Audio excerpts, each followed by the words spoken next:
Hello दोस्तों, स्वागत है आप सभी का आपके अपने YouTube channel GK and GS Raju Prajapati पर। तो दोस्तों, हमारा टॉपिक चल रहा था मेवाड़ का इतिहास। मेवाड़ के इतिहास को देखो आज हम आगे बढ़ाते हैं। मेवाड़ के इतिहास में हमारी बहुत सारी कक्षाएं हो चुकी है। देखो आज की कक्षा को हम शुरू करते हैं। अब देखो, कल हमने लास्ट कक्षा में हमने क्या पढ़ा था? लास्ट कक्षा में हमने यही पढ़ा था, उदय सिंह के बारे में हमने जाना था। क्या जाना था? कि उदय सिंह के दो पुत्र थे। उदय सिंह के दो पुत्र थे और उदय सिंह की मृत्यु कब हुई थी? 28 फरवरी 1572 ईस्वी को गोगुंदा में उदय सिंह की मृत्यु हुई थी। कहाँ पर हुई थी? गोगुंदा में उदय सिंह की मृत्यु हो गई थी। उसके दो पुत्र थे बेटा, हमने अंत में जाना था। तो उसका बड़ा पुत्र था, उसका नाम था महाराणा प्रताप सिंह। महाराणा प्रताप कौन था? उदय सिंह का बड़ा पुत्र था। और इसका एक पुत्र था जिसका नाम था जगमाल। क्या नाम था? जगमाल।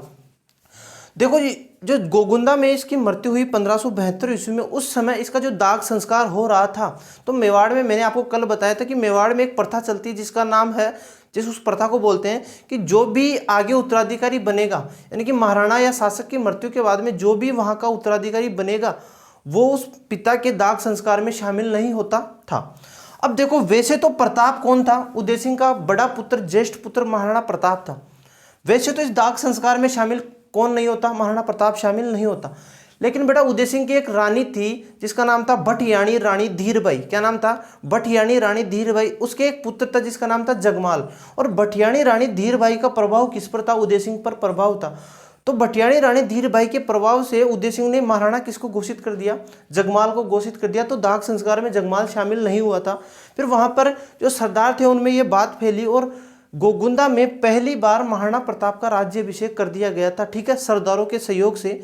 और महाराणा प्रताप के जो तलवार बांधी थी वो किसने बांधी थी? तो महाराणा प्रताप के तलवार बांधी थी बेटा कृष्णदास चुंडावत ने। किसने बांधी थी? कृष्णदास चुंडावत ने महाराणा प्रताप की तलवार बांधी। हमने इसकी बात कल कर लिए थे। इसके बाद में हमने जाना था कि महाराणा प्रताप का जो दूसरी बार राज्याभिषेक हुआ था वो आपके कहाँ हुआ था? कुंभलगढ़ दुर्ग में हुआ था। कहाँ पर हुआ था? तो महाराणा प्रताप का जो दूसरी बार राज्याभिषेक हुआ था वह कुंभलगढ़ दुर्ग में हुआ था। देखो आगे बढ़ाते हैं हमारे टॉपिक को। आज हम बात करेंगे महाराणा प्रताप की। किसकी बात करेंगे? महाराणा प्रताप की। यानी कि यहाँ के जो सरदार थे उनके द्वारा जगमाल को हटाया गया और महाराणा प्रताप को शासक बना दिया गया। तो जगमाल गुस्से में आकर महाराणा प्रताप के विरोध में कहाँ पर चला गया था? अकबर के पास में चला गया था। अकबर ने उसको जो जहाजपुर आपके भीलवाड़ा में एक जगह पड़ती है वहाँ की जागीर दी थी। उसके बाद में सिरोही के राव सुल्तान के साथ में लड़ते हुए जगमाल मारा गया था 1583 ईस्वी में दत्ताड़ी के युद्ध में। कई किताबें लिखती है दत्ताड़ी और कई किताबें लिखती है दत्तानी, यानी कि दत्तानी के युद्ध में जगमाल मारा गया था राव सुल्तान के साथ में लड़ता हुआ। अब देखो, हमारा आज का जो टॉपिक है वो है महाराणा प्रताप। कौन था? महाराणा प्रताप। कौन है? महाराणा प्रताप। सबसे पहले महाराणा प्रताप को आपको पढ़ना होगा तो उसमें सबसे पहले आता है इनका शासनकाल। इंपॉर्टेंट है, सबसे इंपॉर्टेंट है इनका शासनकाल। यानी मेवाड़ के जो सभी भी राजा हुए हैं उनमें सबसे इंपॉर्टेंट शासनकाल किसका है? महाराणा प्रताप का शासनकाल है। कि ये कब शासक बने और कब तक ये शासक बने रहे थे। तो बेटा, ये 1572 ईस्वी में शासक बनते हैं। यानी कि उदय सिंह की मृत्यु हुई थी 28 फरवरी 1572 ईस्वी को गोगुंदा में। और वहीं पर मृत्यु के बाद में जब उनका दाह संस्कार चल रहा था उसी समय इनका राज्याभिषेक हो गया था पहली बार गोगुंदा में। उसी समय ये राणा बन गए थे, यानी महाराणा बन गए थे। यानी कि महाराणा प्रताप 1572 ईस्वी में मेवाड़ के शासक बनते हैं और 1597 ईस्वी तक मेवाड़ के शासक रहे थे। कितने वर्षों तक? तो मेवाड़ के शासक ये कितने वर्षों तक रहे थे? ठीक है, देखो आगे हम बात करते हैं। जब इनका राज्याभिषेक हुआ, महाराणा प्रताप का जब राज्याभिषेक हुआ तो बेटा ये कितनी वर्ष की आयु में थे? तो महाराणा प्रताप का जन्म है 9 मई 1540 ईस्वी को। यानी कि 9 मई 1540 ईस्वी को कुंभलगढ़ दुर्ग के कटारगढ़ में, और कटारगढ़ के अंदर भी बादल महल में भी जूना कचेरी में ज्येष्ठ शुक्ल तृतीया वार था। उस दिन रविवार, ज्येष्ठ शुक्ल तृतीया 9 मई 1540 ईस्वी को महाराणा प्रताप का जन्म हुआ था।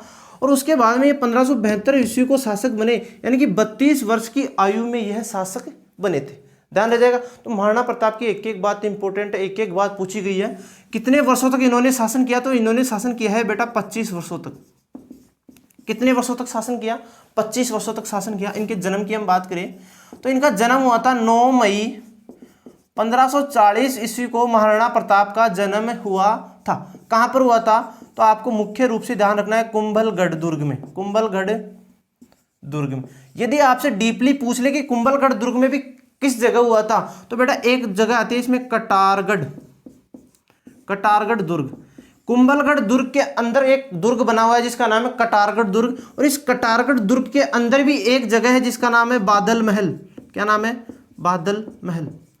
बादल महल, और बादल महल में भी एक जगह पड़ती है जिसका नाम है जूना कचहरी। ठीक है, यानी कि कटारगढ़, सॉरी, कुंभलगढ़ दुर्ग है, कुंभलगढ़ दुर्ग के अंदर है कटारगढ़ दुर्ग, और कटारगढ़ दुर्ग के अंदर है बादल महल। अब बादल महल का नाम बादल महल क्यों पड़ा है बेटा? ये जब कुंभलगढ़ दुर्ग आप देखने के लिए जाते हो तो कुंभलगढ़ दुर्ग में जो बादल महल है वो इतनी ऊंचाई पर बना हुआ है कि वर्षा ऋतु में, यानी कि बारिश के दिनों में बादल इसको क्या करते हैं? टच करते हैं। जब बादलों ने इनको टच किया तो बादलों के टच करने के कारण इसका नाम क्या रख दिया? बादल महल। और बादल महल में भी एक जगह है जिसका नाम है जूना कचहरी। जूना कचहरी में महाराणा प्रताप का जन्म हुआ था। कब? 9 मई 1540 ईस्वी को। हिंदी महीने के अनुसार हम बात करें, यानी कि हिंदी महीने के अनुसार महाराणा प्रताप का जन्म कब हुआ था, तो वो हुआ था आपके ज्येष्ठ शुक्ल तृतीया को। किसको हुआ था? तृतीया। ज्येष्ठ शुक्ल तृतीया को महाराणा प्रताप का जन्म हुआ था। उस दिन वार था रविवार। कौन सा था? रविवार। अब देखो इनका राज्य ही है अभिषेक की हम बात करें तो इनका पहली बार राज्य अभिषेक हम बात कर चुके हैं, गोगुंदा में हुआ था, और दूसरी बार इनका राज्य अभिषेक कुंभलगढ़ दुर्ग में हुआ था। ठीक है, इनको तलवार किसने बांधी थी? तो पहली बार इनको तलवार बांधी थी बेटा, तलवार वो बांधी थी आपके कृष्ण दास चुंडावत ने, यानी कि इनको कृष्णदास चुंडावत ने तलवार बांधी थी। साथ में आपको यही यहीं पर आपको ध्यान रखना है दिमाग में थोड़ा सा अलग से कि महाराणा प्रताप का राज्याभिषेक कितनी बार हुआ है? 2 बार हुआ है। शिवाजी का राज्याभिषेक भी 2 बार हुआ था। औरंगजेब का राज्याभिषेक भी 2 बार हुआ था। इन 3 व्यक्तियों का राज्याभिषेक 2 बार हुआ था। यानी महाराणा प्रताप का राज्याभिषेक 2 बार हुआ था। साथ में औरंगजेब का जो राज्याभिषेक हुआ था वो भी 2 बार हुआ था, और शिवाजी का राज्याभिषेक भी 2 बार हुआ था। देखो आगे हम बात करते हैं। जब महाराणा प्रताप का दूसरी बार राज्याभिषेक बेटा कुंभलगढ़ दुर्ग में हुआ था, उस समय राठौड़ राजा कौन था यहाँ पर महाराणा प्रताप के पास में? तो उस समय राठौड़ राजा था आपके राव चंद्रसेन। ठीक है, ये बात भी आपको ध्यान रखनी है। क्यों ध्यान रखनी है? जब हम मारवाड़ का इतिहास पढ़ेंगे तब हम जानेंगे कि महाराणा चंद्रसेन का संबंध महाराणा प्रताप के साथ में किस प्रकार से था। ठीक है, कि इनका जब दूसरी बार राज्याभिषेक हुआ उस समय मारवाड़ का शासक कौन शामिल था इनके साथ? तो उस समय मारवाड़ का शासक था बेटा आपके राव चंद्रसेन भी यहाँ पर शामिल था। अब देखो ये जो घटना हुई है ना, कौन सी? जगमाल को हटाने की, महाराणा प्रताप को बनाने की, इसको बोलते हैं बेटा महलों की क्रांति। क्या बोलते हैं? मेवाड़ में आपसे क्वेश्चन पूछा जाएगा कि मेवाड़ में महलों की क्रांति किसे कहते हैं? तो बेटा ये जो जगमाल को हटाने और महाराणा प्रताप को बनाने की जो प्रोसेस थी महलों में हुई थी, इसको बोलते हैं महलों की क्रांति। क्या बोलते हैं? इसको बोलते हैं बेटा महलों की क्रांति। ठीक है, इसके बाद में हमने बात की है कि ये कितने वर्षों तक शासन किए हैं इन्होंने, तो इन्होंने 25 वर्षों तक शासन किया है। और कितनी वर्ष की आयु में ये शासक बन गए थे? तो ये बेटा 32 वर्ष की आयु में शासक बन गए थे। अब देखो हम इनके बात करते हैं पिता की। तो इनका पिता था बेटा आपके उदय सिंह। कौन था? उदय सिंह। ठीक है, इसके बाद में हम माता की बात करें बेटा, एक एक चीज इंपॉर्टेंट है। महाराणा प्रताप की एक एक चीज इंपॉर्टेंट है, प्रत्येक बात अब तक पूछी जा चुकी है। तो इनकी माता का नाम था जयवंताबाई। क्या नाम था? जयवंताबाई। तो जयवंताबाई कौन थी? मैं पहले भी बता चुका हूं कि पाली के अखेराज सोनगरा की पुत्री कौन थी? जयवंताबाई थी। यानी कि पाली के अखेराज सोनगरा की पुत्री कौन थी? जयवंताबाई थी। और जयवंताबाई का पुत्र कौन था? महाराणा प्रताप था। इसके बाद में देखो इनकी पत्नी की बात करें तो इनकी पत्नी थी अजब दे पंवार। पत्नी कौन थी? पत्नी की बात करें तो इसकी पत्नी थी अजब दे पंवार। कौन थी? इनकी पत्नी थी बेटा अजब दे पंवार। इनके पुत्र की हम बात करें तो इनका पुत्र था बेटा अमर सिंह। कौन था? अमर सिंह प्रथम। ठीक है, अमर सिंह प्रथम ही आएगा। और इसका जो जन्म हुआ था 1559 ईस्वी में हुआ था। हमने कल बात की थी कि कुंवर अमर सिंह का जन्म 1559 ईस्वी में हुआ, और जन्म की खुशी में उदय सिंह के द्वारा उदय सागर झील के किनारे किसकी नींव रखी गई थी? मेवाड़ के नए महलों की नींव रखी गई थी। कहाँ पर? पानेड़ा नामक स्थान पर। हम उसकी बात कर चुके हैं। देखो आगे हम बात करते हैं। इनकी पत्नी हो गई, पुत्र हो गया, इनका पिता हो गया, इनकी माता हो गई। साथ ही हम बात करते हैं इनके गुरु। इनके गुरु कौन थे? तो इनके गुरु थे बेटा राघवाचार्य। याद रह जाएगा, राघवाचार्य महाराणा प्रताप के क्या थे? गुरु थे। ठीक है। साथ में एक बार क्वेश्चन पूछा गया कि महाराणा प्रताप का शस्त्र विद्या का गुरु कौन था, यानी कि महाराणा प्रताप को शस्त्र चलाना किसने सिखाया था? तो वो था बेटा आपके शस्त्र विद्या का गुरु। शस्त्र विद्या का गुरु था बेटा जयमल राठौड़। जयमल राठौड़ कौन था? जयमल राठौड़। इंपॉर्टेंट है कि महाराणा प्रताप का शस्त्र विद्या सिखाने में महत्वपूर्ण योगदान किसका था? तो महाराणा प्रताप को शस्त्र विद्या सिखाने में जो महत्वपूर्ण योगदान था बेटा, वो था आपके जयमल राठौड़ का। ठीक है। तो यह है महाराणा प्रताप की प्रारंभिक बातें। उम्मीद है आपको समझ में आई होगी। ठीक है। देखो आगे हम चलते हैं, इसको हम रब करते हैं और आगे हम बढ़ते हैं। अब हम बात करेंगे कि महाराणा प्रताप के समकालीन शासक कौन है। कि महाराणा प्रताप एक लंबा टॉपिक है, तो हम जानते हैं कि महाराणा प्रताप के समकालीन दिल्ली का शासक कौन है। तो बेटा जब महाराणा प्रताप यहाँ पर शासक बना, यानी कि महाराणा प्रताप के समकालीन कौन था? अकबर था। अकबर का जन्म, यानी कि महाराणा प्रताप का जन्म कब हुआ है? 1540 ईस्वी में महाराणा प्रताप का जन्म हुआ है। साथ में हम बात करें अकबर की, तो अकबर का जन्म 1500 कब हुआ था? यानी कि राय सिंह का जन्म भी 1541 में हुआ था। चंद्रसेन का जन्म देखो यहाँ लिख लेते हैं हम, यहाँ पर हम लिख लेते हैं, साथ में हम जान लेते हैं कि जो प्रताप है, महाराणा प्रताप का जन्म 1540 ईस्वी में हुआ है। जबकि एक नाम आता है आपके मारवाड़ में चंद्रसेन। चंद्रसेन चंद्रसेन का जो जन्म हुआ था बेटा वो 1541 में हुआ था। कब हुआ था? 1541 में। बीकानेर का शासक राय सिंह कौन था? राय सिंह। राय सिंह का जन्म भी 1541 में हुआ था। इसके बाद में बात करें अकबर की, तो अकबर का जन्म हुआ था 1542 में। तो बेटा ये समकालीन है, यानी कि महाराणा प्रताप का जन्म 1540 ईस्वी में हुआ था। इसके बाद में बीकानेर के शासक राय सिंह का जन्म 1541 में हुआ था। चंद्रसेन राव यानी कि राठौड़ शासक कौन था? राव चंद्रसेन का जन्म 1541 में हुआ था। साथ में अकबर का जन्म भी कब हुआ था? 1542 में हुआ था। यानी कि इनमें 2 साल का अंतर है, यानी कि समकालीन है, उम्र में भी ज्यादा अंतर नहीं है इनके। तो देखो हम बात करते हैं इनके समकालीन शासक की। समकालीन शासक, देखिए महाराणा प्रताप का समकालीन शासक कौन था? देखो महाराणा प्रताप के समकालीन शासक की बात करें तो वो था अकबर। ठीक है। और अकबर की हम बात कर चुके हैं, अकबर का जन्म हुआ था, ठीक है, 1542 ईस्वी में। अब देखो जब हम पढ़ेंगे मारवाड़ का इतिहास, किसका? मारवाड़ का। एक बार को देखो, जब हम मारवाड़ का इतिहास पढ़ेंगे बेटा, जब हम मारवाड़ का इतिहास पढ़ेंगे तो मारवाड़ के इतिहास में जब राव चंद्रसेन को पढ़ेंगे तो राव चंद्रसेन के साथ में हम एक बात पढ़ेंगे कि नागौर दरबार कहाँ हुआ था, कब हुआ था, कैसे हुआ था, किसने अधीनता स्वीकार की थी, इन सभी बातों के बारे में मारवाड़ का इतिहास पढ़ेंगे, तब पढ़ेंगे। लेकिन यहाँ पर मैं छोटी सी बात बता दूं कि महाराणा प्रताप और ये जो राजस्थान के शासक थे, राजस्थान के सभी शासकों को अकबर के द्वारा कंट्रोल करने के लिए, अपने अधीन करने के लिए, अपने नियंत्रण में करने के लिए अकबर ने नागौर में एक दरबार लगाया था 1570 ईस्वी में, जिसको बोलते हैं नागौर दरबार। वो इसलिए लगाया था कि सभी राजस्थान के शासकों को क्या किया जा सके? नियंत्रण किया जा सके, अपने अधीन किया जा सके। अब देखो तो सभी, जैसे वैसे नागौर दरबार हम पढ़ेंगे जब जानेंगे कि बहुत सारे शासकों ने नागौर दरबार में अकबर की अधीनता स्वीकार कर ली थी। लेकिन राव चंद्रसेन, बेटा ये जो मारवाड़ का शासक है राव चंद्रसेन, इसने भी अकबर की अधीनता स्वीकार नहीं की थी। क्या नहीं की थी? अकबर की अधीनता राव चंद्रसेन ने स्वीकार नहीं की थी। साथ में महाराणा प्रताप ने भी अकबर की अधीनता स्वीकार नहीं की थी। अब अकबर के दिमाग में चल रहा था कि महाराणा प्रताप को किस प्रकार से अधीन किया जाए, क्यों किया जाए, इसके दिमाग में यही क्यों चल रहा था कि महाराणा प्रताप को अधीन किया जाए। बेटा इसके पीछे रीजन है। क्या रीजन है? कि महाराणा प्रताप बहुत बड़े विद्वान, वीर, साहसी पुरुष थे। उस समय राजस्थान की स्थिति ऐसी थी कि महाराणा प्रताप, हमने पढ़ा है सांगा ने पाती प्रबंध प्रथा शुरू की थी, तो 7 राजा 9 राव 104 सरदारों ने क्या किया था? सहयोग किया था। इस प्रकार से मेवाड़ के अधीन सभी शासक आना चाहते थे। तो अकबर का मानना था कि यदि मैं महाराणा प्रताप को नियंत्रण में कर लूंगा, अधीन कर लूंगा, तो राजस्थान के सभी शासकों को क्या कर लूंगा? अपने अधीन कर लूंगा।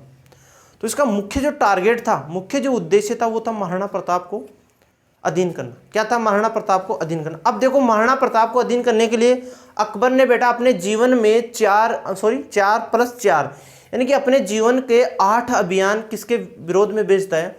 यानी कि महाराणा प्रताप के विरोध में अकबर ने 8 अभियान भेजे थे। 4+4 कितने अभियान भेजे? 8 अभियान भेजे। अब देखो बात कैसी हुई? बात ऐसे हुई कि महाराणा प्रताप को हम यहां लिखते हैं कि प्रताप को अधीन करने के लिए, महाराणा प्रताप को अधीन करने के लिए अकबर ने क्या किया? अकबर ने सबसे पहले बताया बेटा 4 शांति अभियान। कितने? अकबर ने पहले 4 शांति अभियान भेजे। किसको समझाने के लिए? महाराणा प्रताप को समझाने के लिए अकबर ने बेटा 4 शांति अभियान भेजे।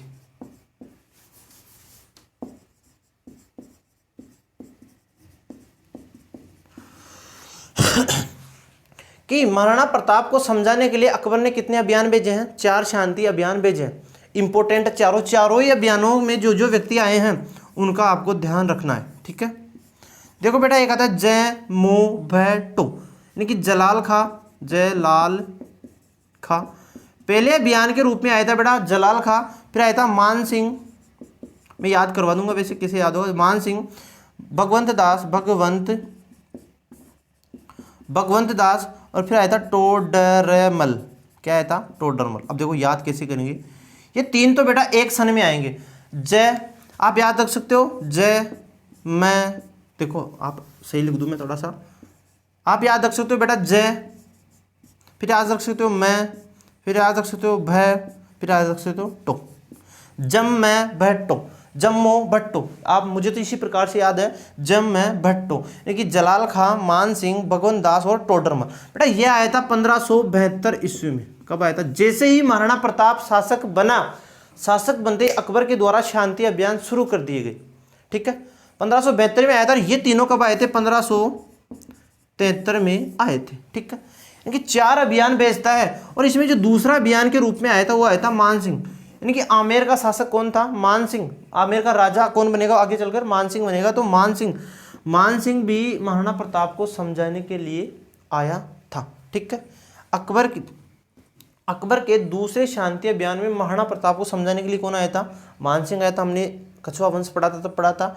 तीसरे अभियान में कौन आया था? भगवंत दास, यानी कि जय मैं भय टो, जलाल खां, मान सिंह, भगवंत दास और टोडरमल। इस प्रकार से ये 4 अभियान भेजे। अब देखो मान सिंह जब आया तो मान सिंह की पहली बार प्रताप के साथ में मुलाकात कहाँ पर हुई थी? तो बेटा मान सिंह की पहली बार प्रताप के साथ में जो मुलाकात हुई थी वो उदय सागर झील के किनारे हुई थी। कहाँ पर हुई थी? उदय सागर।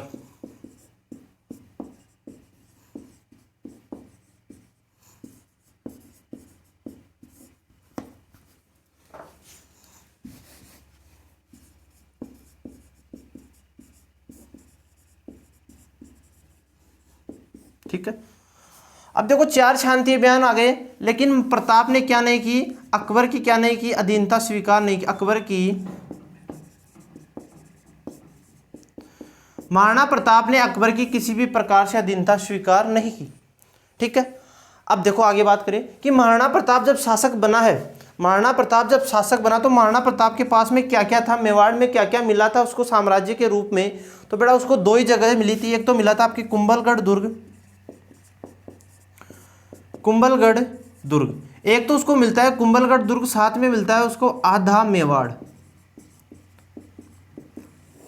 महाराणा प्रताप को जब शासक बने थे महाराणा प्रताप, तो राज्य अभिषेक होने के बाद में उनको क्या क्या मिला?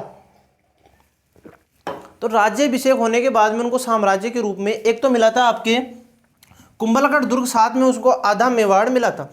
इसके बाद में देखो आगे हम बात करते हैं। ठीक है, आपको ये समझ में आ गया होगा। तो प्रताप का जन्म 1540 में हुआ है, चंद्रसेन का 41 में, राय सिंह का 41 में, और अकबर का कब हुआ था? 1542 में। देखो आगे हम बात करते हैं। 2 बातें और हैं, साथ में यही कर लेते हैं हम। देखो प्रताप जी शासक बन गए 1572 में। जब 1572 में महाराणा प्रताप शासक बने, उस समय प्रताप आपके दिल्ली का शासक कौन था? अकबर था। तो अकबर ने अपनी राजधानी किसको बनाया? तो अकबर ने अपनी राजधानी बेटा बनाया था फतेहपुर सीकरी को। किसने? अकबर ने जो अपनी पहली राजधानी बनाई,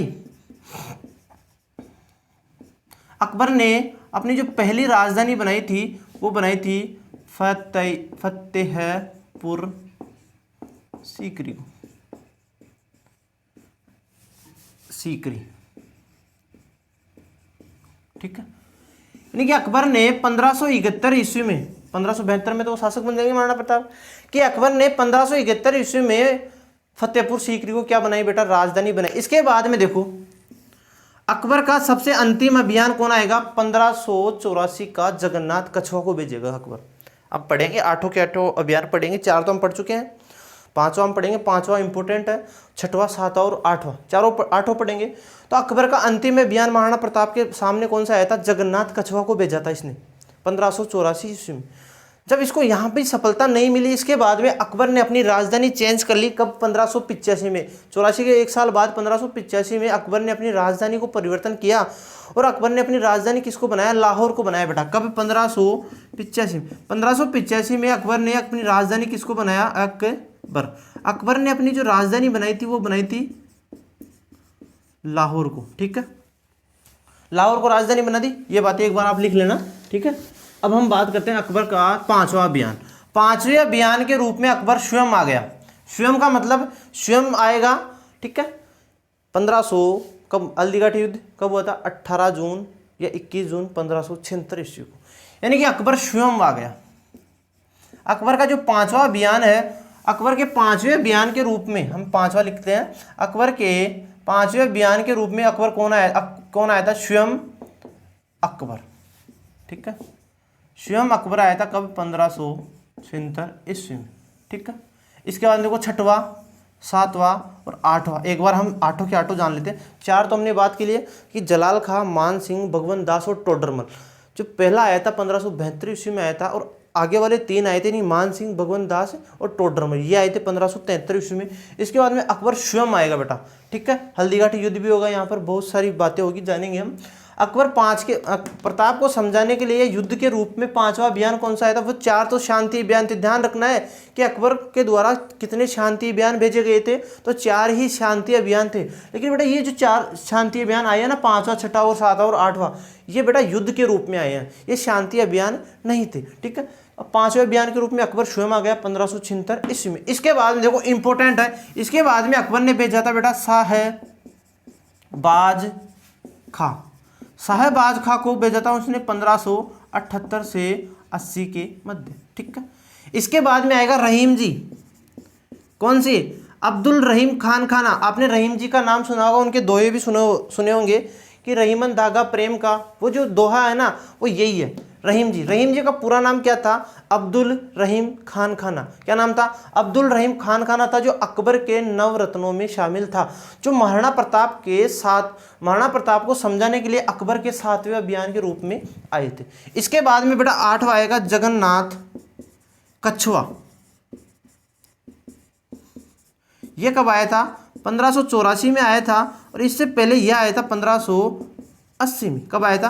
1580 में। और इसके बाद में एक युद्ध भी होगा जिसका नाम था दिवेर का युद्ध। और अकबर ने इसके बाद में 1585 में राजधानी किसको बनाई बेटा? लाहौर को।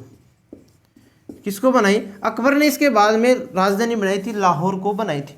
अब देखो ये चार शांति अभियान है, इनको तो हम पढ़ेंगे कल। अब हम बात करते हैं अकबर का स्वयं का जो अभियान था, पांचवा अभियान, उसकी बात करते हैं। उसमें भी मुख्य रूप से हम बात करेंगे हल्दी घाटी का युद्ध। किसकी बात करेंगे? हल्दी घाटी का युद्ध। देखो इंपॉर्टेंट है, हल्दी घाटी का युद्ध, ठीक है। हल्दी घाटी का युद्ध कहाँ पर पड़ा? हल्दी घाटी राजसमंद में। हल्दी घाटी जगह कहाँ पर पड़ती है? तो हल्दी घाटी जगह पड़ती है बेटा आपके राजसमंद में। यही हम डेट को पढ़ लेते हैं कि हल्दी घाटी का युद्ध कब हुआ था। तो बेटा हल्दी घाटी के युद्ध के बारे में दो डेट आती है, 18 जून या 21 जून 1576 ईस्वी को हल्दी घाटी का युद्ध हुआ था, ठीक है, ठीक है। अब अकबर स्वयं कहाँ पर बैठा हुआ है? 1571 में उसने राजधानी किसको बनाई थी? फतेहपुर सीकरी को बनाई थी। अब अकबर स्वयं बैठा है बेटा फतेहपुर सीकरी में, तो अकबर ने 1576 ईस्वी में अकबर चलता है फतेहपुर सीकरी से चलता है। कहाँ से चलता है? फतेहपुर सीकरी से। हल्दी घाटी युद्ध करने के लिए अकबर ने फतेहपुर, देखिए अकबर स्वयं चलता है फतेहपुर सीकरी से चला। अकबर स्वयं फतेहपुर सीकरी से चला 1576 ईस्वी में, और कहां पर आ जाता है? अजमेर आ जाता है, यानी कि मैगजीन दुर्ग।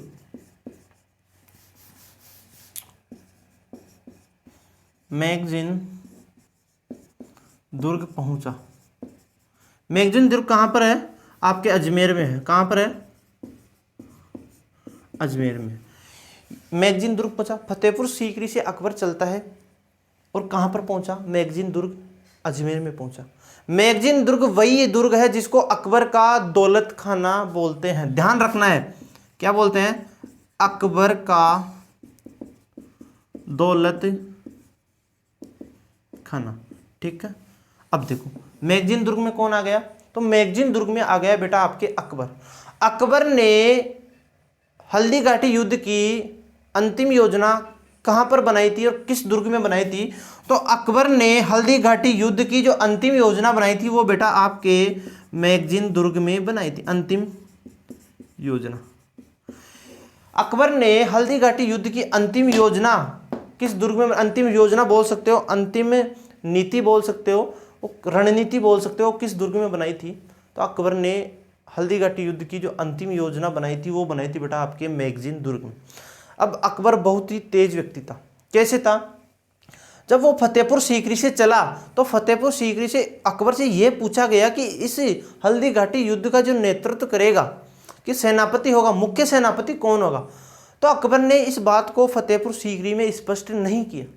क्यों नहीं किया? यदि वो इस बात को स्पष्ट कर देता कि एक राजपूत यानी मानसिंह बनेगा मुख्य सेनापति, आगे चलकर यहाँ पर आकर बनाया था उसको, मैगजीन दुर्ग में आकर मानसिंह को मुख्य सेनापति बनाता है। तो बेटा यदि वो फतेहपुर सीकरी में यह बात बोल देता कि सेना का मुख्य सेनापति मानसिंह बनेगा, तो राजपूत तो इससे नाराज खुश होते। बेटा कौन होते? राजपूत तो इससे खुश होते, लेकिन जो उसके मुस्लिम शासक थे, मुस्लिम सहयोगी थे, मुस्लिम सेनापति थे, वो नाराज हो जाते। क्यों हो जाते? कि राजपूतों को बना दिया गया जबकि मुसलमानों को कोई स्थान नहीं। तो इसने क्या किया? वहां से संशय में रखा। फतेहपुर सीकरी से अकबर ने संशय, इस बात को संशय के रूप में रखा, और इस बात को आकर मैगजीन दुर्ग में यह बात तय की गई कि जो सेनापति होंगे, सेनापति, इसमें मुख्य जो सेनापति होगा, सेना का जो मुख्य सेनापति होगा वो कौन होगा? मुख्य, वो होगा बेटा आपके मानसिंह।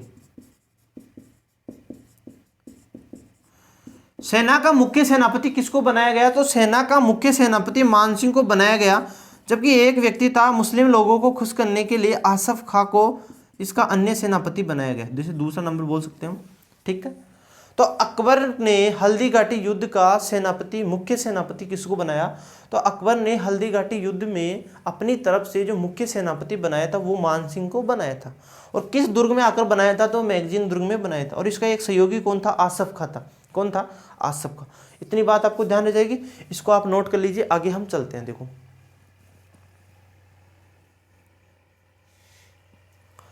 ठीक है, अब देखो मानसिंह को इस बाहर दे दिया गया।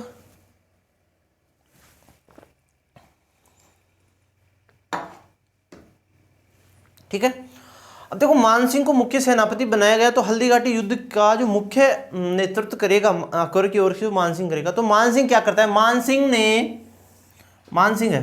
बन गया। अब देखो मानसिंह की कुछ बातें करते हैं कि मानसिंह क्या क्या करेगा। तो मानसिंह अकबर के, जो अकबर का दौलत खाना जिसको बोलते हैं, यानी कि मैगजीन दुर्ग जिसको बोलते हैं, वहां से चला और अकबर ने मांडलगढ़ भीलवाड़ा में अपना पहला पड़ाव डाला, यानी कि अप्रैल 1576 को।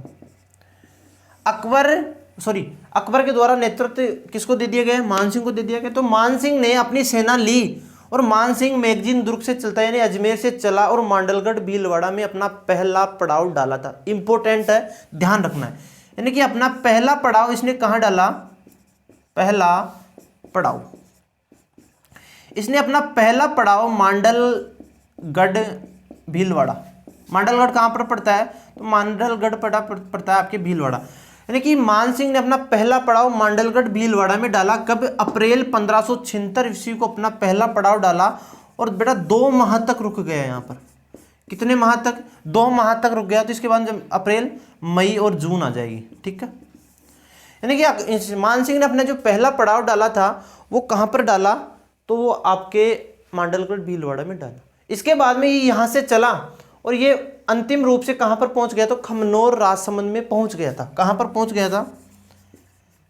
खमनोर राजसमंद। खमनोर कहाँ पर है? राजसमंद। यानी कि खमनोर राजसमंद में इसने अपना क्या तीसरा पड़ाव डाला था, यानी कि अपना अंतिम पड़ाव इसने कहाँ पर डाला था? तो मान सिंह ने अपना अंतिम पड़ाव डाला था बेटा खमनोर राजसमंद में। इससे पहले जो दूसरा पड़ाव डाला था उसने डाला था मोलेला गांव राजसमंद में। वो इतना इंपॉर्टेंट नहीं है, लेकिन आपको इतना ही ध्यान रखना है कि मान सिंह ने अपना पहला पड़ाव मांडलगढ़ भीलवाड़ा में डाला था। कब? अप्रैल 1576 में, और 2 महीने तक ये यहाँ पर रुक गया। इसके बाद में इसने दूसरा पड़ाव डाला था मोलेला गाँव राजसमंद में। इसके बाद में इसने जो तीसरा पड़ाव डाला था वो डाला था आपके बेटा राजसमंद भीलवाड़ा में। देखो आगे हम बात करते हैं। देखो आगे हम बात करते हैं मान सिंह की इंपॉर्टेंट बात करते हैं। ठीक है, अब देखो, अब मान सिंह के सेनापति भी होंगे। सेनापति नहीं, सेना। जो मान सिंह के पास में सेना है तो उस समय सेना में 2 टुकड़ी हुआ करती थी बेटा। 2 टुकड़ी हुआ करती थी। एक तो सेना का वह भाग जो सेना के आगे रहता है, ठीक है। एक सेना का वह भाग जो सेना के पीछे रहता है। जो सेना का आगे वाला भाग होता है उसको बोलते हैं हरावल सेना। क्या बोलते हैं? हरावल सेना। इसके बाद में जो सेना का पीछे वाला भाग होता है उसको बोलते हैं बेटा आपकी चंद्रावल सेना। क्या बोलते हैं? चंद्रावल सेना। तो हरावल सेना का नेतृत्व मान सिंह की ओर से किसने किया और चंद्रावल सेना का नेतृत्व मान सिंह की ओर से किसने किया, इस बारे के बारे में हम जानते हैं। देखो सबसे पहले हम बात करते हैं हरावल सेना की। किसकी बात करेंगे? हरावल सेना की बात करेंगे। तो बेटा हरावल सेना में 2-3 व्यक्ति आते हैं। एक तो आता है आपके, जैसे आपने नाम सुना होगा सैयद खां। कौन था? सैयद खां। इसके बाद में एक नाम सुना होगा आपने आसफ खां। कौन सा था? आसफ खां। इसके बाद में एक नाम सुना होगा आपने जगन्नाथ कछवा। जगन्नाथ कछवा है, ठीक है, जगन्नाथ कछवा। जो मानसिंह की ओर से अकबर की हरावल सेना का नेतृत्व किया था वो किया था सैयद खां, आसफ खां और जगन्नाथ कछवा ने। किसने किया था? इन 3 लोगों ने किया था। इसके बाद में देखो बेटा चंद्रावल सेना। चंद्रावल सेना कि मानसिंह की या अकबर की चंद्रावल सेना का नेतृत्व किसने किया था बेटा? ये व्यक्ति इंपॉर्टेंट है। तो ये था मिहितर खां। कौन था? मिहितर खां। कौन था? मिहितर खां। ये मिहितर का इंपॉर्टेंट क्योंकि बेटा इसने एक अफवाह फैला दी। हल्दी घाटी युद्ध में एक अफवाह फैला दी थी जब ये हारने वाले थे। कौन? मानसिंह की सेना 8 से 10 किलोमीटर पीछे बनास नदी के किनारे तक चली गई थी हारते हारते। उस समय इसने एक अफवाह फैलाई सैनिकों में जोश बनने के लिए कि कौन आ गए हैं? स्वयं बादशाह आ गए हैं। स्वयं बादशाह अकबर कहाँ पर आ गए हैं? हल्दी घाटी युद्ध की रणभूमि में आ गए हैं। तो सैनिकों को फिर से जोश भरा था। उसके बाद में जो है हल्दी घाटी की व्यू रचना हम देखेंगे। तो देखो ध्यान से समझना कि सेना के 2 भाग होते हैं, हरावल सेना और एक होता है चंद्रावल सेना। हरावल सेना मानसिंह की ओर से, या बोल सकते हो आप अकबर की ओर से, हरावल सेना का नेतृत्व किसने किया था? तो हरावल सेना का नेतृत्व किया था सैयद खां ने। इसके बाद में आसफ खां ने। इसके बाद में जगन्नाथ कछवा ने हरावल सेना का नेतृत्व किया था। इसके बाद में देखो चंद्रावल सेना। तो चंद्रावल सेना का नेतृत्व किसने किया था? मिहितर खां ने चंद्रावल सेना का नेतृत्व किया था, ठीक है। अब देखो मानसिंह जब यहाँ पर आया तो अकबर के दरबार में एक इतिहासकार रहता था जिसका नाम था बदायूनी। क्या नाम था? हम यही जान लेते हैं, बदायूनी। क्या नाम था? बदायूनी। तो बदायूनी ने जब हल्दी घाटी युद्ध हुआ तो बदायूनी कहाँ से आया था? ये अकबर का जो सेना में रहता था, अकबर के दरबार में कौन रहता था? बदायूनी रहता था। तो बदायूनी मानसिंह के साथ में कहाँ पर आया था? हल्दी घाटी युद्ध में आया था। इस कारण हल्दी घाटी युद्ध का प्रत्यक्ष दृष्टाकार कौन है? तो हल्दी घाटी युद्ध का बेटा आपके प्रत्यक्ष दृष्टाकार है बदायूनी, ठीक है। देखो आगे हम बात करते हैं। आगे हम हल्दी घाटी युद्ध को शुरू करते हैं, ठीक है। आगे चलते हैं। अब देखो आगे चले तो हम बात करें तो ये तो बड़ा मानसिंह की बातें हैं, यानी कि मानसिंह की तमाम बातें जान ली हमने कि हल्दी घाटी युद्ध में मानसिंह की क्या क्या भूमिका रही है। अब देखो हम बात करते हैं प्रताप की तैयारी, कि प्रताप ने हल्दीघाटी युद्ध को लेकर क्या तैयारी की थी, प्रताप की तैयारी। तो बेटा आप आपने पढ़ा होगा कि प्रताप ने हल्दीघाटी युद्ध की अंतिम जो योजना बनाई थी वो बनाई थी आपके कुंभलगढ़ दुर्ग में। कहां पर बनाई थी, कि अंतिम योजना, कि महाराणा प्रताप ने जो हल्दीघाटी युद्ध की अंतिम योजना बनाई थी वो बनाई थी आपके कुंभलगढ़ दुर्ग में। ठीक है, कुंभलगढ़ दुर्ग में बनाई थी। अब कौन कहां पर रह रहा है, महाराणा प्रताप कहां रहा है, कुंभलगढ़ दुर्ग में रह रहा है। तो महाराणा प्रताप यहां से चला, कहां से, महाराणा प्रताप कुंभलगढ़ दुर्ग से चला और कहां पर अपना पहला पड़ाव डालता है, गोगुंदा में डालता है, गोगुंदा में पड़ाव डाला। ठीक है, इसके बाद में हम जाने कि हरावल, वही सेना के दो भाग है रावल, कि महाराणा प्रताप की हरावल सेना का नेतृत्व किसने किया था, और चंद्रावल सेना का नेतृत्व किसने किया था। ठीक है, इसके बाद में हम बात करेंगे आगे। देखो तो महाराणा प्रताप की जो हरावल सेना का नेतृत्व किया था वो किया था बेटा आपके हकीम खा सूरी ने। किसने किया था, हकीम खा सूरी ने। साथ में था कृष्णदास चुंडावत। कौन था, कृष्णदास चुंडावत था। देखो हकीम का सूरी, महाराणा प्रताप की हरावल सेना का नेतृत्व हकीम का सूरी ने किया। इसके बाद में एक व्यक्ति था जिसका नाम था कृष्णदास चुंडावत। कृष्णदास चुंडावत वही है जिन्होंने महाराणा प्रताप को क्या बांधी थी, तलवार बांधी थी। इसके बाद में देखो हकीम का सूरी की हम बात करें कि महाराणा प्रताप का एकमात्र मुस्लिम सेनापति कौन था, एकमात्र मुस्लिम सेनापति, क्योंकि महाराणा प्रताप का एकमात्र मुस्लिम सेनापति कौन था, तो महाराणा प्रताप का एकमात्र मुस्लिम सेनापति आपके हकीम का सूरी था। और हकीम का सूरी का जो मकबरा बना हुआ है वो बना हुआ है बेटा खमनोर में। कहाँ पर बना हुआ है, खमनोर, यानी कि इसका है, ठीक है, खमनोर में बना हुआ है। महाराणा प्रताप का एकमात्र मुस्लिम सेनापति कौन था, हकीम का सूरी था। जबकि हमने पढ़ा था कि सांगा का एकमात्र मुस्लिम सेनापति कौन था, तो सांगा का एकमात्र मुस्लिम सेनापति था आपके हसन खां मेवाती। ध्यान रख जाएगा, महाराणा संग्राम सिंह का जो मुस्लिम सेनापति था एकमात्र उसका नाम था हसन खां मेवाती। जबकि इस प्रताप का मुस्लिम सेनापति कौन है, हकीम का सूरी। अब देखो हम बात करें कि इसकी चंद्रावल सेना, कि महाराणा प्रताप की चंद्रावल सेना का नेतृत्व किसने किया था, तो राणा पुंजा ने। किसने किया था, इंपॉर्टेंट है कि महाराणा प्रताप की जो चंद्रावल सेना यानी कि पीछे की जो सेना थी उसका नेतृत्व किसने किया था, तो राणा पुंजा ने किया था। अब ये पुंजा कौन था, तो राणा पुंजा एक भील जाति से था। किससे था, भील जाति से था। राजस्थान में एकमात्र ऐसा व्यक्ति है, एकमात्र ऐसा भील है राणा पुंजा। पुंजा एकमात्र ऐसा भील है जिसको महाराणा प्रताप ने किसकी उपाधि दी थी, लेकिन राणा लगाने का इजाजत महाराणा प्रताप ने किसको राणा लगाने की इजाजत दी थी, तो पुंजा भील को राणा लगाने की इजाजत दी थी। ठीक है, आप जब मेवाड़ के सिक्के पढ़ोगे, हम पढ़ेंगे जब सिक्के हमारे टॉपिक आएंगे तो उसमें हम पढ़ेंगे कि जो मेवाड़ में सिक्का चला करता था वहां पर एक तरफ तो मेवाड़ के राणाओं का या महाराणाओं का चित्र हुआ करता था, जबकि दूसरी तरफ किसका चित्र हुआ करता था, राणा पुंजा का चित्र हुआ करता था। देखो आगे हम बात करें, इसको लिख लीजिए एक बार, तो इसको लिख लीजिए, आगे हम बात करते हैं। देखो, और जो राणा पुंजा था बेटा ये किस गांव से था, तो राणा पुंजा था आपके पुनखा गांव उदयपुर से था।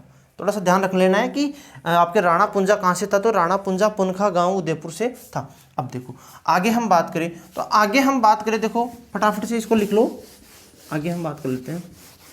ये तो हो गई हरावल सेना, साथ में हो गई चंद्रावल सेना। अब देखो हम बात करते हैं दाएं बाएं की। हरावल सेना हो गई, इसके बाद चंद्रावल सेना हो गई। अब हम बात करते हैं दाएं की। तो महाराणा प्रताप की दाएं सेना का नेतृत्व किसने किया था, वो किया था राम साहे तंवर ने। किसने किया था, राम साहे तंवर ने। राम साहे तंवर ने महाराणा प्रताप की सेना के दाएं का नेतृत्व किया था। इसके बाद में बाएं सेना का नेतृत्व किसने किया था, तो वो था आपके झाला बीदा। कौन था, झाला बीदा। और एक था आपके मान सिंह सोनगरा। कौन था, मान सिंह है सोनगरा। ठीक है, ये थोड़ा सा ध्यान रखना है। अब हम बात करते हैं महाराणा प्रताप के सहयोगी, कि महाराणा प्रताप के कौन कौन से सहयोगी थे। ठीक है, सबसे इंपॉर्टेंट हमने पहले भी पढ़ा है, मेवाड़ का उद्धारक किसको बोलते हैं, तो मेवाड़ का उद्धारक बोलते हैं बेटा भामाशाह को। किसको बोलते हैं, भामाशाह को। ठीक है, मेवाड़ का उद्धारक। ठीक है, तो महाराणा प्रताप का जो सबसे महत्वपूर्ण सहयोगी था वो था आपके भामाशाह। भामाशाह को मेवाड़ का उद्धारक कहते हैं, क्योंकि इन्होंने महाराणा प्रताप की जब स्थिति खराब होगी हल्दीघाटी युद्ध के बाद में, उस समय इनका आर्थिक सहयोग किया था। इनका भाई था जिसका नाम था ताराचंद। ताराचंद और भामाशाह ने महाराणा प्रताप का आर्थिक सहयोग किया था। इसके बाद में देखो, इसके बाद में भामाशाह हो गया। भामाशाह के बाद में एक था बेटा आपको राम शाह तंवर, हम बात कर चुके हैं राम शाह तंवर, ठीक है। इसके बाद में एक था रामदास तंवर, रामदास तंवर, ये भी इसका सहयोगी था। साथ में हमने बात की थी इनको तलवार किसने बांधी थी, कृष्णदास चुंडावत। इनको तलवार किसने बांधी थी, कृष्णदास चुंडावत ने बांधी थी। एक था जगन्नाथ, ठीक है, तो ये आपको ध्यान रखना है, ठीक है। तो ये इसके सहयोगी थे। तो महाराणा प्रताप की दाएं सेना का नेतृत्व कौन कर रहा था, रामशाह तंवर था, ठीक है। इसके बाद में बाएं सेना का नेतृत्व झाला बीदा और मान सिंह सोनगरा ने किया था। इसके बाद में इसके सहयोगी कौन कौन से थे एक बार देख लीजिए। भामाशाह इनके सहयोगी थे, साथ में भामाशाह का एक भाई था जिसका नाम था ताराचंद। ताराचंद और भामाशाह ने महाराणा प्रताप की क्या की थी, आर्थिक रूप से सहायता की थी। इसके बाद में देखो रामशाह तंवर भी महाराणा प्रताप का सहयोगी था। इसके बाद में रामदास तंवर। इसके बाद में महाराणा प्रताप को जिन्होंने तलवार बांधी थी उनका नाम था कृष्णदास चुंडावत, वो भी महाराणा प्रताप के सहयोगी थे। साथ में जगन्नाथ भी महाराणा प्रताप के क्या थे, सहयोगी थे। अब देखो हाथी की बात करें कि महाराणा प्रताप के हाथी का क्या नाम था और इनके घोड़े का क्या नाम था। तो महाराणा प्रताप ने जो हल्दीघाटी युद्ध में महाराणा प्रताप के जो हाथी भाग लिए थे उन 2 हाथी मुख्य थे। उनमें एक था आपके लूना, ठीक है, कौन सा था, लूना था। और एक हाथी था आपके राम प्रसाद, कौन सा था, राम प्रसाद। जब हल्दीघाटी युद्ध हुआ था उस समय महाराणा प्रताप ने कितने हाथी युद्ध में भेजे थे, यानी कि युद्ध में हाथियों की भी लड़ाई बोलते हैं इसको, हम उपनाम जानेंगे, ठीक है। तो महाराणा प्रताप ने अपना पहले तो हाथी भेजा था लूना, कौन सा था, लूना। और इसके बाद में राम प्रसाद हाथी भेजा था, ठीक है। जो राम प्रसाद हाथी को चला रहा था वो तीर लगने के कारण मारा गया। और जो राम प्रसाद हाथी था वो किसके नियंत्रण में आ गया था, मान सिंह के नियंत्रण में आ गया। मान सिंह ने इसको किसके पास में पेश किया, अकबर के पास में पेश किया। तो अकबर ने राम प्रसाद हाथी का नाम परिवर्तन कर क्या रख दिया था, पीर प्रसाद। थोड़ा सा ध्यान रखना है, ठीक है, ये किसने नाम रख दिया था, पीर प्रसाद। अब बात करें हम घोड़े की कि महाराणा प्रताप का घोड़ा कौन सा था, तो सब जानते हो चेतक था। महाराणा प्रताप के घोड़े का नाम क्या था, चेतक था। और जो चेतक का स्मारक बना हुआ है, तो चेतक का स्मारक बना हुआ है बेटा बलीचा गांव राजसमंद में, ठीक है। महाराणा प्रताप के घोड़े का क्या नाम था, चेतक था, जबकि इनका स्मारक कहाँ पर बना हुआ है, बलीचा गांव राजसमंद में। अब जब आप यदि गूगल पर सर्च मारते हो कि महाराणा प्रताप का स्मारक, महाराणा प्रताप के घोड़े चेतक का स्मारक, तो बेटा जब चेतक के स्मारक की फोटो आती है ना, तो उस पर लिखा हुआ चेतक नहीं लिखा हुआ, उस पर लिखा हुआ है चेटक। क्या लिखा हुआ है, चेटक। थोड़ा सा ध्यान रखना, पूछ सकता है कि महाराणा प्रताप के घोड़े का क्या नाम। वैसे गाइड है, सभी किताबें क्या लिखती है, चेतक लिखती है, एनसीईआरटी भी चेतक लिखती है, लेकिन जो उसका स्मारक है उस पर बेटा क्या लिखा हुआ है, चेटक लिखा हुआ है। अब देखो आगे हम बात करते हैं, सेना की बात करते हैं। एक बार क्वेश्चन पूछा गया कि मेवाड़ की ख्यातों के अनुसार महाराणा प्रताप के पास में कुल कितनी सेना थी। तो सबसे पहले उसी की बात करते हैं, जो पूछा गया है उसी की बात करते हैं कि मेवाड़ की ख्यातों के अनुसार, मेवाड़ की ख्यातों के अनुसार महाराणा प्रताप और अकबर के पास में कितनी सेना थी, यानी अकबर की तरफ से कौन लड़ रहा है, मान सिंह लड़ रहा है। तो मेवाड़ की ख्यातों के अनुसार महाराणा प्रताप व अकबर के पास में बेटा, ये तो इधर तो मैं लिख रहा हूं आपके अकबर की सेना, ठीक है, इधर मैं लिख रहा हूं प्रताप की सेना। तो मेवाड़ की ख्यातों के अनुसार अकबर के पास में 80,000 सैनिक थे, किसमें, हल्दीघाटी युद्ध में। लेकिन महाराणा प्रताप के पास में कितने थे, 20,000 सैनिक थे। इसके बाद में एक व्यक्ति आता है जिसका नाम है नैण सिंह। इतिहासकार नैण सिंह लिखते हैं कि महाराणा प्रताप के पास में और अकबर के पास में अलग अलग है। तो महाराणा प्रताप के पास में तो बेटा 9 से 10,000 सेना कहाँ पर थी, हल्दीघाटी युद्ध में थी। जबकि नैण सिंह बोलता है कि अकबर के पास में 40,000 सेना थी। इसके बाद में देखो हम किसकी माने, बदायूनी। हल्दीघाटी युद्ध का लाइव लोकेशन कौन देख रहा है, यानी कि लाइव दृश्य कौन देख रहा है, तो बदायूनी लिखता है कि अकबर के पास में 5,000 सेना थी, जबकि महाराणा प्रताप के पास में कितनी सेना थी, तो महाराणा प्रताप के पास में बेटा 3,000 सेना थी, ठीक है, ध्यान रह जाएगा। एग्जाम में यही पूछा गया है अब तक कि महाराणा प्रताप के पास में मेवाड़ की ख्यातों के अनुसार कितनी सेना थी। इसको एक बार आप नोट कर लीजिए, आगे हम चलते हैं।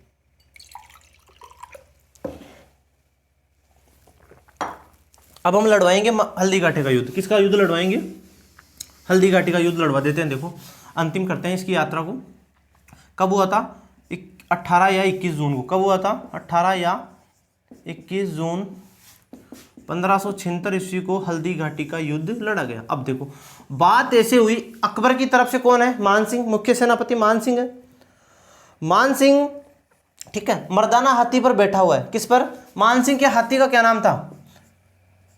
मान सिंह के हाथी का नाम भी आपको ध्यान रखना है, उसका नाम था मर्दाना। क्या नाम था? मान सिंह के हाथी का नाम था मर्दाना। मर्दाना हाथी पर मान सिंह बैठकर युद्ध का नेतृत्व कर रहा है और एक तरफ है हमारे सूरवीर महाराणा प्रताप। कौन थे? सूरवीर महाराणा प्रताप। प्रारंभ में ऐसा हुआ कि प्रारंभ में जो पहला पड़ाव था, पहले पड़ाव में मान सिंह की जो सेना थी वो 8 से 10 किलोमीटर कि महाराणा प्रताप के जो सैनिक थे उनमें प्रारंभिक रूप से जो पहले पड़ाव था उसमें इतना जोश था कि मान सिंह की सेना को पराजित कर दिया। तो मान सिंह की सेना 8 से 10 किलोमीटर बेटा पीछे की तरफ हट गई। कहां पर हट गई? बनास नदी तक हट गई बेटा। बनास नदी थी, ठीक है, इस कारण इसको बनास का युद्ध भी बोलते हैं। तो 8 से 10 किलोमीटर बनास नदी तक पहुंच गई, बनास नदी तक हट गई। अब हमने अभी बात की थी कि महाराणा प्रताप के सामने अकबर है। अकबर की चंद्रावल सेना का नेतृत्व कौन कर रहा है? तो वो कर रहा है मिहितर खां। मिहितर खां कौन था? मिहितर खां। मिहितर खां ने बेटा यहां पर एक क्या फैलाई? अफवाह। क्या फैलाई? अफवाह फैलाई। अफवाह यह फैलाई कि स्वयं कौन आ गए हैं? बादशाह आ गए हैं। बादशाह, स्वयं बादशाह अकबर कहां पर आ गए हैं? हल्दी घाटी युद्ध के मैदान में आ गए हैं। जैसे ही इस बात को सेना ने सुना, सेना के बीच में वापस से जोश उत्पन्न हो गया। क्या हो गया? जोश उत्पन्न हो गया और सेना आपस में वापस से लड़ भिड़ी। किसकी सेना के साथ में? महाराणा प्रताप की सेना के साथ। अब देखो, अब जब दोबारा से सेना आपस में भिड़ी तो इनमें हाथियों की लड़ाई होगी। किसकी? हाथियों की लड़ाई, ठीक है, हाथियों की लड़ाई। अब देखो ध्यान से समझना, महाराणा प्रताप ने अपनी ओर से एक हाथी भेजा जिसका नाम था लूणा। क्या नाम था? लूणा। यानी कि महाराणा प्रताप ने अपनी ओर से एक हाथी भेजा जिसका नाम था लूणा और लूणा के सामने मान सिंह ने जो हाथी भेजा उसका नाम था गजमुक्ता। क्या नाम था? गजमुक्ता, ठीक है। ये दोनों हाथी आपस में लड़ते हैं, ये दोनों ही हार जाते हैं और वापस जो गजमुक्ता था वो मान सिंह की तरफ चला जाता है और लूणा था वो किसकी तरफ आ जाता है? महाराणा प्रताप की ओर आ जाता है। इसके बाद में महाराणा प्रताप ने एक गलती की बेटा। वो गलती ये की कि इसका एक मुख्य हाथी था, लड़ने में एक्सपर्ट था, जिसका नाम था राम प्रसाद। क्या नाम था? राम प्रसाद। महाराणा प्रताप ने क्या किया? राम प्रसाद को बेटा मैदान में उतार दिया। मैदान में उतारा तो उसके सामने बेटा 2 हाथी आ गए मान सिंह के। उनके हाथी का नाम था गजमुक्ता। एक हाथी का नाम था गजमुक्ता, सॉरी एक हाथी का नाम था गजराज। क्या नाम था? गजराज। और एक का नाम था रण मंदिर, ठीक है। अब देखो महाराणा प्रताप ने सबसे बड़ी गलती यही की कि इसने अपने महत्वपूर्ण जो हाथी था राम प्रसाद उसको बेटा युद्ध में उतार दिया। किसको? इसको युद्ध में उतार दिया। अब देखो, और इसके सामने कितने हाथी आए थे? गजराज और कौन आया था? एक आया था आपके रण मंदिर। अब जब बेटा इसको राम प्रसाद हाथी को कौन चला रहा था? राम प्रसाद हाथी को कौन चला रहा था? तो इसको कंट्रोल कर रहा था आपके प्रताप के नाम पर यह प्रताप सिंह है तंवर। बात ऐसे हुई, राम प्रसाद हाथी को चला रहा था, कंट्रोल कर रहा था प्रताप सिंह तंवर। तो प्रताप सिंह तंवर को क्या लगी बेटा? तीर लगी। प्रताप सिंह तंवर को तीर लगी और प्रताप सिंह तंवर मारा गया। अब हाथी बिना किसी के नियंत्रण में है और हाथी को नियंत्रण किसने कर लिया? हाथी पर नियंत्रण कर लिया बेटा मान सिंह ने। किसने कर लिया? मान सिंह ने हाथी पर नियंत्रण कर लिया और मान सिंह ने राम प्रसाद हाथी को अपने अंडर में कर लिया और भगवत दास को देखकर कहां पर भेजा? अकबर के पास में भेजा। अकबर के पास में राम प्रसाद हाथी को भेजता है और राम प्रसाद हाथी को भगवंत दास लेकर कब जाता है? 25 जून 1576 को अकबर के पास में पहुंचा। जैसे ही अकबर के पास में पहुंचा और भगवंत दास ने उसको भेंट किया राम प्रसाद हाथी को, तो अकबर के मुंह से एक बात निकली थी बेटा, वो ध्यान रखनी है कि यह जीत मेरी नहीं है, यह जीत मेरी नहीं है, यह जीत मुझे मेरे पीर ने दिलाई है। तो मैं इस हाथी का नाम क्या है, तो इस हाथी का नाम है राम प्रसाद। तो अकबर ने कहा कि नहीं, आज के बाद में इस हाथी का नाम राम प्रसाद नहीं होगा, आज के बाद में इस जीत को किसने दिलाया है, मेरे पीर ने इसको जिताया है, तो आज से राम प्रसाद हाथी का नाम क्या होगा, पीर प्रसाद। क्या होगा, पीर प्रसाद। इस प्रकार से ध्यान रखना है कि महाराणा प्रताप के जो हाथी था राम प्रसाद, उसका नाम अकबर ने क्या रख दिया था बेटा, पीर प्रसाद रख दिया था। ठीक है, अब देखो आगे घटना ऐसी होती है कि हल्दी घाटी का युद्ध चल रहा है और मानसिंह किस हाथी पर बैठा हुआ है, मर्दाना हाथी पर मानसिंह बैठा हुआ है। मर्दाना हाथी पर कौन बैठा है, मानसिंह बैठा हुआ है। और इधर कौन थे, प्रताप। प्रताप किस घोड़े पर बैठे हुए हैं, चेतक पर बैठे हुए हैं। तो प्रताप ने भाले से मानसिंह के वार किया, मानसिंह पर वार किया तो वार खाली चला गया और मानसिंह तो बच गया, मानसिंह तो बच गया। लेकिन जो मर्दाना हाथी था, हाथी के आगे बड़ी बड़ी तलवारें लगा हुआ करती थी उस समय, तो हाथी के आगे जो तलवारें लगी हुई थी उससे चेतक की क्या होती है बेटा, टांग कट जाती है। क्या कट जाती है, टांग कट जाती है। और इस युद्ध में लगभग महाराणा प्रताप क्या हो जाते हैं, घायल हो जाते हैं। क्या हो जाते हैं, घायल हो जाते हैं। तो घायल महाराणा प्रताप को जो चेतक हाथी था वो यहाँ से लेकर निकलता है। क्या कहता है, यानी कि जो ये मर्दाना हाथी था ना, इसके आगे तलवार लगी हुई थी, उससे चेतक की क्या कट गई थी, पैर कट गई थी, यानी कि टांग कट गई थी। तो घायल हो गए महाराणा प्रताप। तो महाराणा प्रताप को युद्ध भूमि से बाहर निकाला किसने, चेतक ने निकाला। और अपने अंतिम समय तक यानी कि बलीचा नामक स्थान पर जो है चेतक की मृत्यु होगी। कहाँ पर, बलीचा। बलीचा कहाँ पर है, राजसमंद में बलीचा नामक स्थान पर इसकी चेतक की मृत्यु होगी। और वहां तक किसको ले गया, ये महाराणा प्रताप को वहां तक ले गया। अब देखो जैसे ही महाराणा प्रताप घायल हुए, घायल होते युद्ध भूमि से बाहर हो गए। अब युद्ध का संचालन तो होगा ना, युद्ध तो थोड़े बंद होगा। तो युद्ध का संचालन किसने किया, यानी कि राज चिन्ह को किसने धारण किया था, इसके बारे में हम बात करेंगे। तो बेटा राज चिन्ह को किसने धारण किया था, तो राज चिन्ह को धारण किया था, राज चिन्ह को बेटा 2-3 लोगों ने धारण किया था। कितने लोगों ने, राज महाराणा प्रताप जैसे युद्ध भूमि से बाहर होते हैं और राज चिन्ह को धारण किया था आपके झाला बीदा। ठीक है, सबसे पहले धारण किया था किसने, सबसे पहले धारण किया था आपके झाला बीदा ने। किसने किया था, झाला बीदा ने। इसके बाद में किया था झाला, यानी कि झाला अज्जा ने। किसने किया था, झाला अज्जा ने। इसके बाद झाला मन्ना, कौन था, मन्ना।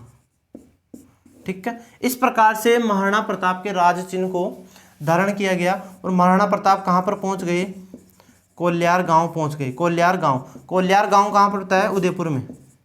महाराणा प्रताप कोल्यार गांव उदयपुर में पहुंचे और वहां पर अपने जो घायल सैनिक थे, घायल सैनिकों का क्या किया बेटा, उपचार किया। क्या किया, घायल सैनिकों का कोल्यार पहुंचकर उपचार किया।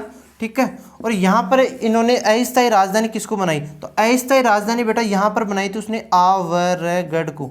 कि महाराणा प्रताप ने अस्थायी राजधानी आवरगढ़ को बनाई। इसके बाद में फिर से राजधानी क्या बन जाएगी, कुंभलगढ़। क्या बन गई, आगे के जो युद्धों का संचालन किया जाएगा वो कुंभलगढ़ दुर्ग से ही किया जाएगा। अब देखो हम बात करते हैं, लास्ट अंतिम पड़ाव है इसका कि हल्दी घाटी युद्ध में क्या क्या परिणाम हुए हैं। परिणाम की हम बात कर लेते हैं कि इसके परिणाम क्या हुए हैं। 2-3 परिणाम आते हैं, अलग अलग मानते हैं लोग। इतिहासकार, इतिहासकार जिनका नाम है गोपीनाथ शर्मा, गोपीनाथ शर्मा। गोपीनाथ शर्मा लिखते हैं कि इस युद्ध में किसी की भी जीत नहीं हुई थी, यानी कि ना तो इस युद्ध में महाराणा प्रताप जीता था और ना ही इस युद्ध में अकबर जीता था। यानी कि यह जो युद्ध हुआ था वो अनिर्णित रहा था। क्या रहा था, अनिर्णित रहा था। जबकि आपने एनसीईआरटी पढ़ी होगी, यानी कि एनसीईआरटी, वर्तमान में जो नवीन एनसीईआरटी की जो पुस्तकें आ रही हैं वो लिख रही है कि इसमें किसकी जीत हुई थी, महाराणा प्रताप की इसमें जीत हुई थी। साथ में यही आपको ध्यान रखना है कि महाराणा प्रताप ने कौन सी युद्ध पद्धति अपनाई थी। तो महाराणा प्रताप ने छापामार युद्ध पद्धति का प्रयोग किया था। यदि आपसे पूछ ले कि मेवाड़ में पहली बार छापामार युद्ध पद्धति का प्रयोग किसने किया था, तो आपके महाराणा प्रताप उसका उत्तर नहीं होगा, क्योंकि छापामार युद्ध पद्धति को प्रत्यक्ष या अप्रत्यक्ष रूप से महाराणा, इनके पिता कौन थे, उदय सिंह। छापामार युद्ध पद्धति को उदय सिंह शुरू कर चुके थे। ठीक है, तो यदि पूछ ले कि प्रताप किस युद्ध पद्धति से लड़े थे, तो छापामार युद्ध पद्धति से लड़े थे। साथ में मेवाड़ में छापामार युद्ध पद्धति किसने शुरू की थी, तो मेवाड़ में छापामार युद्ध पद्धति बेटा आपके उदय सिंह ने शुरू की थी। लास्ट है इनके उपनाम, बहुत सारे उपनाम मिलते हैं। सबसे पहले मिलता है इनका गोगुंदा का युद्ध। क्या बोलते हैं इनको? गोगुंदा का युद्ध। गोगुंदा का युद्ध किसने कहा था? बदायूनी ने। ठीक है, हल्दी घाटी युद्ध को गोगुंदा का युद्ध बोलते हैं। इसके बाद में इसको बोलते हैं खमनोर का युद्ध। खमनोर का युद्ध क्या बोलते हैं? खमनोर का युद्ध। ये किसने कहा था? ये कहा था बेटा अबुल फजल ने। किसने कहा था? इतिहासकार अबुल फजल ने। अबुल फजल ने इसको कहा था। इसके बाद में आता है मेवाड़ का थर्मोपल्ली। बेटा इंपॉर्टेंट है, मेवाड़ का थर्मोपल्ली। ध्यान रखना है, मेवाड़ का थर्मोपल्ली कर्नल जेम्स टोड ने कहा था। अब क्यों कहा था? क्योंकि कर्नल जेम्स टोड है घोड़े वाले बाबा। कर्नल जेम्स टोड को क्या कहते हैं? घोड़े वाले बाबा कहते हैं। राजस्थान इतिहास का जनक कौन है? कर्नल जेम्स टोड है। इनकी 2 पुस्तकें आती है। कर्नल जेम्स टोड को कभी हम पढ़ेंगे तब जानेंगे। इसके बाद में इसको बोलते हैं बादशाह बाग का युद्ध। बादशाह है बाग का युद्ध। बाग का युद्ध ये किसने कहा था? ये कहा था बेटा आशीर्वाद लाल श्रीवास्तव ने। किसने कहा था? श्रीवास्तव ने। आशीर्वाद श्रीवास्तव ने इसको कहा था। इसके बाद में 5वें नंबर पर हम बात करें तो इसको बोलते हैं रक्त तलाई का युद्ध। रक्त तलाई का युद्ध। हमने बात की है कि बनास नदी के किनारे लड़ा गया, इसको बोलते हैं बनास का युद्ध। ठीक है, हमने बात की है कि इस युद्ध में हाथियों का प्रयोग हुआ है, हाथियों की लड़ाई हुई है, इसको बोलते हैं हाथियों का युद्ध। ठीक है, इस प्रकार से ये मेवाड़ के जो युद्ध हुआ है, हल्दी घाटी का युद्ध 18 या 21 जून 1576 को, उसके उपनाम है। एक बार आप फिर से देख लीजिए हल्दी घाटी युद्ध के उपनाम क्या क्या है। हल्दी घाटी युद्ध को बोलते हैं गोगुंदा का युद्ध, बदायूनी ने कहा था। साथ में इसको अबुल फजल ने खमनोर का युद्ध कहा था। कर्नल जेम्स टोड ने इसको कहा था मेवाड़ का थर्मोपल्ली। साथ में आपको ध्यान रखना है, कर्नल जेम्स टोड ने दिवेर के युद्ध जो 1582 ईस्वी में होता उसको क्या कहा था? मेवाड़ का मैराथन कहा था। इसके बाद में बादशाह बाग का युद्ध। बादशाह बाग का युद्ध किस युद्ध को कहते हैं? हल्दी घाटी युद्ध को कहते हैं। आशीर्वाद लाल श्रीवास्तव ने बादशाह बाग का युद्ध कहा था। किसको? हल्दी घाटी युद्ध को। रक्त तलाई का युद्ध बोलते हैं। साथ में इसको बोलते हैं हाथियों का युद्ध। और बनास नदी के किनारे ये लड़ता लड़ता पहुंच गया था, इस कारण इसको बोलते हैं बनास नदी का युद्ध। तो दोस्तों हमारा हल्दी घाटी का युद्ध यहाँ आके पूरा होता है। हमने अकबर के 8 अभियान थे, उनमें से 5 अभियानों का अध्ययन कर लिया। 4 शांति अभियान जान लिए हैं, एक हमने अकबर स्वयं आएगा 1576 में, उसको जान लिया है। अब बचे आपके 3 अभियान। कितने अभियान बचे? 3 अभियान। इसके बाद में 3 अभियानों को हम पढ़ेंगे कल। कब पढ़ेंगे? कल। अब देखो हमारी कक्षा काफ़ी लंबी हो चुकी है। अब नेक्स्ट जो टॉपिक आएगा ना, नेक्स्ट टॉपिक क्या, महाराणा प्रताप का जो अगला सेशन होगा उसको हम पढ़ेंगे कल इसी टाइम इसी समय। ठीक है, हम पढ़ेंगे। और यदि आप हमारे चैनल पर नए हो तो सब्सक्राइब तो करना ही करना है। ठीक है, और वीडियो पसंद आया हो आपको तो ज़्यादा से ज़्यादा क्या कीजिए? सब्सक्राइब कीजिए। Okay, thank you.